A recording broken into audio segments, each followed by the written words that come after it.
છાણી canal પાસે Miyawaki પદ્ધતિથી 1 લાખ વૃક્ષોનું પ્લાન્ટેશન શરૂ. વડોદરા મહાનગરપાલિકા દ્વારા દેશભરના એક પેડ માં કે નામ અને શહેરના મિશન મિલિયન 2.5 ટ્રીઝ અંતર્ગત છાણી કેનાલ પાસે ભવ્ય વૃક્ષારોપણ શરૂ કરાયું છે.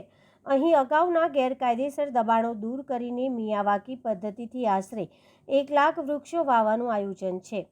હાલ 1.5 કિલોમીટરમાં શરૂ થયેલી આ કામગીરી આગામી સમયમાં હાઈ સ્પીડ રેલ કોરિડોર સુધી 3 કિલોમીટર સુધી લંબાવાશે.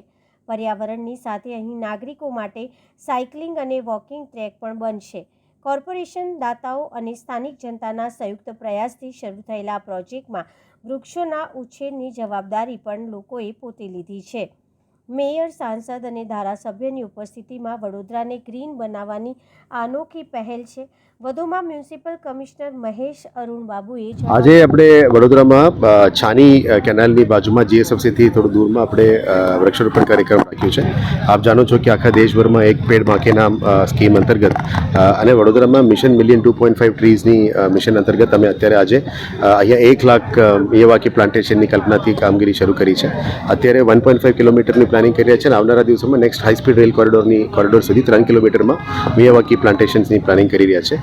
એ વડોદરા મહાનગરપાલિકા અને દાતાઓની સંયુક્ત ઉપર અમે કરવામાં આવી રહ્યા છે અને આ એસએસએનએલની કેનાલની સાઈડમાં જેમાં પહેલાં દબાણ થતી હતી આ બધાને દૂર કરીને પબ્લિક સુવિધા ઊભું કરવા માટે મિયાવાકી પ્લાન્ટેશન અને આવનારા દિવસમાં સાયકલિંગ ટ્રેક અને વોકિંગ ટ્રેક સાથે કરી આપવાના છે. એમાં એક ખુશીની વાત છે કે ફક્ત વડોદરા મહાનગરપાલિકા નહીં પણ દાતાઓ પણ છે અને અહીંયા લોકલ પબ્લિક પણ જોડ્યા છે. એ નિભાવવાની જવાબદારી પણ આ લોકોએ લીધી છે. એટલે પબ્લિક નિભાવણી કરશે અને રોજ પબ્લિક માટે એક નવું અનોખી ગાર્ડન અહીંયા બનશે. આવનારા દિવસોમાં દરેક ઝોનમાં, દરેક વોર્ડમાં એવા જગ્યામાં જે ન્યુસન્સ પોઈન્ટ છે, વલરેબલ પોઈન્ટ છે, એને દબાણ દૂર કરીને અમે પ્લાન્ટેશન કરવા માટે નક્કી કર્યું છે.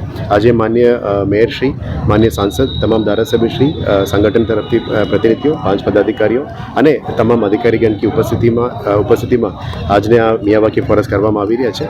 આશા રાખીએ કે આવનારા દિવસોમાં હરિયાળી વડોદરા અને ક્લીન અને ગ્રીન વડોદરા કરવામાં એક અનુરૂપ આપણે પહેલ કરવામાં શરૂ કરી છે. આવનારા દિવસોમાં વધારે પ્લાન્ટેશન પણ કરીને વડોદરાને હરિયાળી બનાવીશું. Okay sir, thank you.